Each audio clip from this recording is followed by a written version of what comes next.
For the longest time, I believed that if you loved someone enough, truly enough, there would be no room for fear.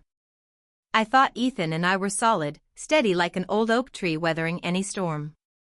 But it turns out, storms don't always announce themselves with roaring thunder. Sometimes, they start with a single drop of rain. It happened on an ordinary Wednesday. I was cleaning up after dinner, stacking plates into the dishwasher, while Ethan leaned against the counter, scrolling on his phone. His laugh, low and private, drifted toward me like a foreign language I wasn't meant to understand. I didn't think much of it at first. Until his phone buzzed again as he stepped away, leaving it face up on the counter. My eyes flickered to it without thinking. Lena Speech Balloon.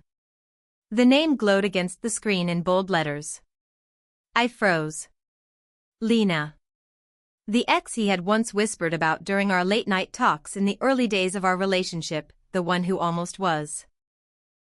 He had told me back then that it ended for good reasons, that he had no regrets.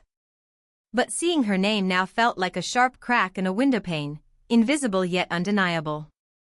When he returned, he casually snatched the phone off the counter, his thumb flying across the screen to lock it without looking at me. He smiled, too brightly, and asked if I wanted to watch a movie. I said yes. Because saying no would mean admitting I had seen something I shouldn't have. And I wasn't ready for that yet. Over the next few days, little things started stacking up like pebbles in my shoes. Ethan became distant, distracted. He laughed at jokes I wasn't a part of, stared at his phone longer than he stared at me. Late at night, when he thought I was asleep, I would feel the faint glow of the screen through my closed eyelids as he texted someone with a secret smile. I hated myself for even considering it, but I started noticing patterns. Messages at odd hours. A quick "be right back after dinner." Calls answered in the garage with the door pulled shut behind him. I told myself not to jump to conclusions. I told myself I trusted him. But trust, once cracked, becomes a fragile thing. One night, I couldn't take it anymore. While he was in the shower, I opened his laptop, the one we both used for work sometimes. I wasn't looking for anything in particular. I just needed something. Some confirmation that my instincts were wrong. Instead, I found a folder hidden under an obscure name, Work Documents 2021. Inside were screenshots of long email chains. Ethan and Lena. Weeks, maybe months, of messages back and forth. Not just "how have you been" small talk. These were confessions, regrets, what if fantasies spilled across glowing screens late at night. I read them with a kind of numb detachment, the words blurring together. Sometimes I wonder what life would have been like if we'd stayed together. I still dream about you. No one has ever understood me the way you did. And the message that tore something open inside me. You'll always be my soulmate, Lena. No one could ever take your place. It was signed, Ethan. I sat there, staring at the screen, my hands trembling. In the background, I could hear the water still running from the shower, cheerful and oblivious. I felt like I had fallen into some terrible alternate universe where I was the outsider. The stranger. The second choice. My mind raced. Was it just emotional? Had they seen each other in person? Had it crossed the line already, or was it just words? But somehow, the emotional betrayal felt even worse than a physical one. Because he hadn't just slipped once. He had built a second world, one where I didn't exist. And the cruelest part? He still came home to me every night, smiling, laughing, pretending, while keeping his heart tethered to someone else. I shut the laptop slowly, hearing the bathroom door creak open as Ethan stepped out in a towel, humming some mindless tune. He smiled at me, that same familiar, easy smile that used to make my heart flutter. And I smiled back. Because I wasn't ready to confront him yet. Not tonight. Tonight, I needed to figure out who I was, now that I was no longer the person he chose with his whole heart. That night, after Ethan had fallen asleep beside me, his breathing slow, peaceful, untroubled, I lay awake, staring into the darkness, feeling like I was floating outside my own life. It was strange how silence could be so loud. How the absence of confrontation could hollow out a heart faster than any shouted argument. I watched him, my husband of 6 years, the man I thought I knew better than anyone, and felt a gulf widening between us that I didn't know how to cross. Questions spun relentlessly in my mind. Had he reached out first? Was it loneliness? Was it regret? Or had he never really chosen me in the first place, just settled, while a part of him stayed tethered to a memory? I squeezed my eyes shut against the sudden sting of tears. I needed answers. But more than that, I needed the truth even if it tore me apart. The next morning, I acted normal. I made coffee, packed his lunch, kissed him goodbye at the door. He smiled down at me, ruffling my hair like he always did, and for a moment, I almost convinced myself I had imagined it all. Almost. But that folder was still there. Those messages still existed. And no amount of pretending could erase the weight pressing down on my chest. That afternoon, after work, I sat at the kitchen table with my laptop open. I stared at the blank search bar for a long time, my fingers trembling above the keys. I didn't want to become that wife, the suspicious, prying, paranoid one. But hadn't he already made me that, without my consent? Finally, I typed in her name. Lena Williams. A flood of images appeared. She hadn't changed much. Still beautiful in that effortless way. Dark hair, luminous eyes, a laugh caught mid-motion in most of her photos, like the world had never weighed heavy on her shoulders. And there, tucked between photos of brunches and yoga retreats, were posts that made my blood run cold. A picture of a concert ticket stub. The same concert Ethan had told me he was going to with the guys last weekend. A photo of a coffee cup with 2 intertwined names written on the side. Ethan and Lena Sparkling Heart. No caption. No explanation. Just a casual intimacy that screamed louder than any words. I closed the laptop with a soft, shaky exhale. He had seen her. In person. He had lied straight to my face. When Ethan came home that evening, everything inside me itched to scream, to throw accusations like daggers across the room. But instead, I watched him. Really watched him. The way he kissed my temple absent-mindedly, barely lingering. The way he avoided eye contact when I asked about his day. The way he clutched his phone a little too tightly when he thought I wasn't looking. I realized, with a sharp ache, that there was no need for confrontation, not yet. The truth was already unraveling before me, thread by painful thread. And the cruelest realization? He wasn't treating me badly. He was treating me gently, carefully, like something fragile he didn't want to break.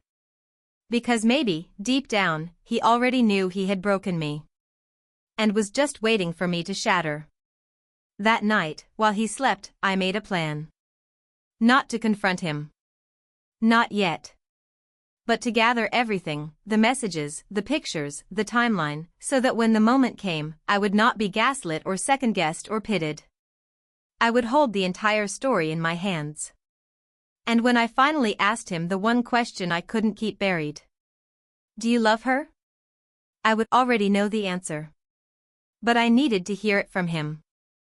I needed him to say it out loud. To tear the last shred of doubt from my heart with his own mouth. Because only then could I finally set myself free. Days slipped by in a strange, suspended haze. I carried the knowledge of his betrayal inside me like a burning coal, hidden from the world, but scorching me from within.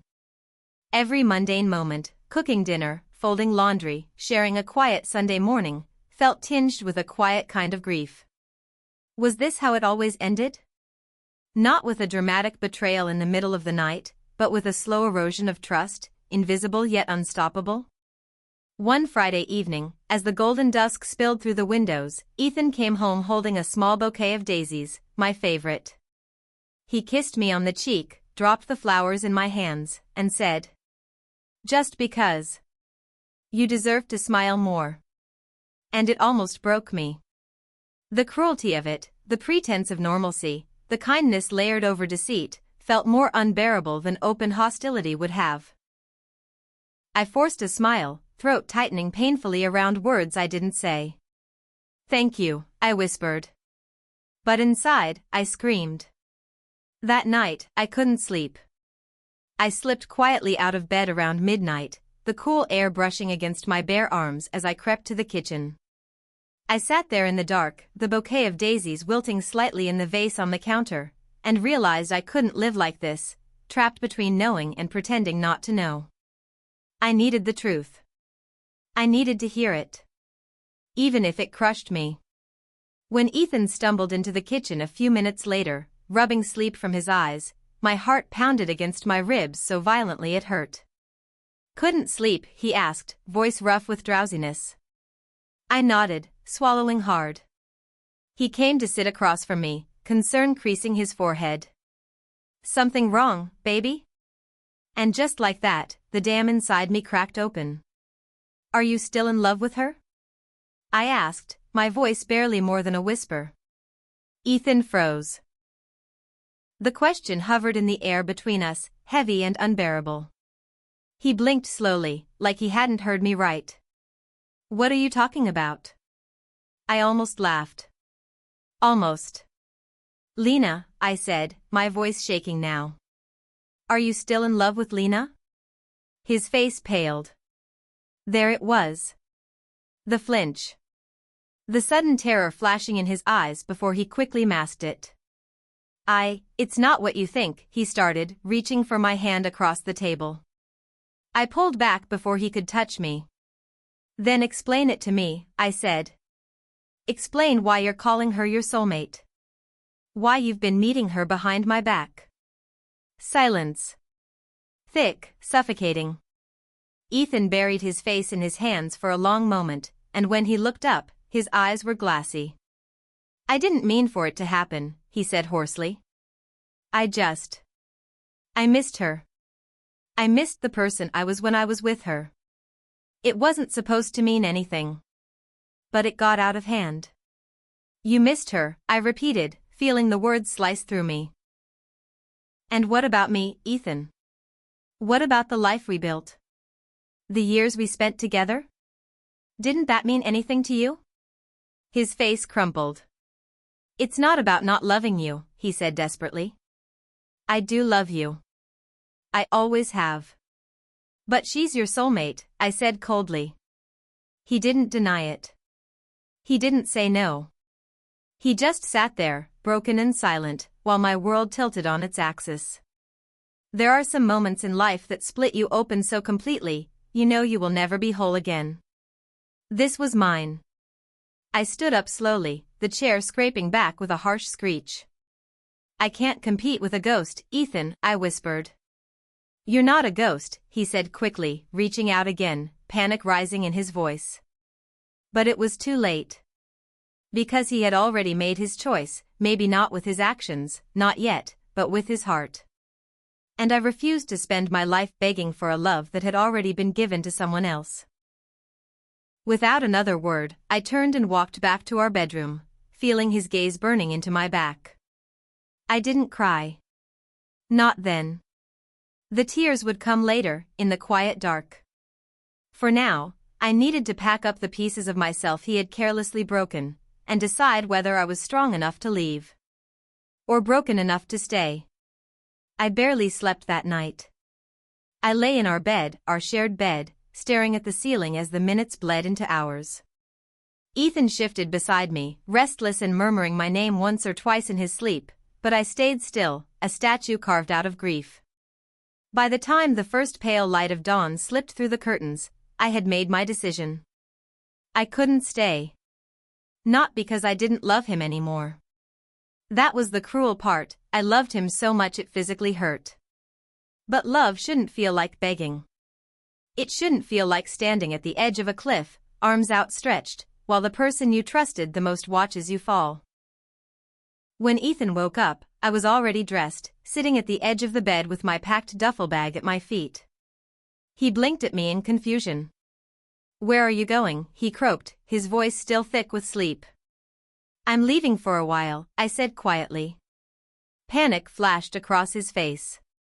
Wait, can we talk about this? Please? Don't just walk away. I met his eyes, those familiar, beautiful eyes that I had once trusted with my whole heart, and felt something inside me shift, slow and irreversible. I spent years fighting for us, Ethan, I said, my voice trembling but firm. But you spent months building a world with someone else. Without me in it. He opened his mouth to protest, but I shook my head. I don't hate you, I said. That's what makes this so hard. If I hated you, it would be easier to stay and fight. But I don't. I still love you. I can't be second choice. Tears filled his eyes, but I turned away before they could pull me under. Love. Even the deepest kind couldn't survive without respect. Without trust. And he had shattered both. I walked out of our bedroom, down the hallway lined with framed photos of a life we had built together. Vacations. Anniversaries. Lazy Sunday mornings frozen in time. Each one a lie now, or at least, no longer whole. At the front door, I hesitated. Ethan stood behind me, silent, not reaching out to stop me. Maybe part of him knew that if he tried to stop me, it would only be for selfish reasons. To ease his own guilt. Not to truly fix what had been broken. Will you go to her? I asked without turning around. There was a long, heavy pause. I don't know, he said finally, voice cracking.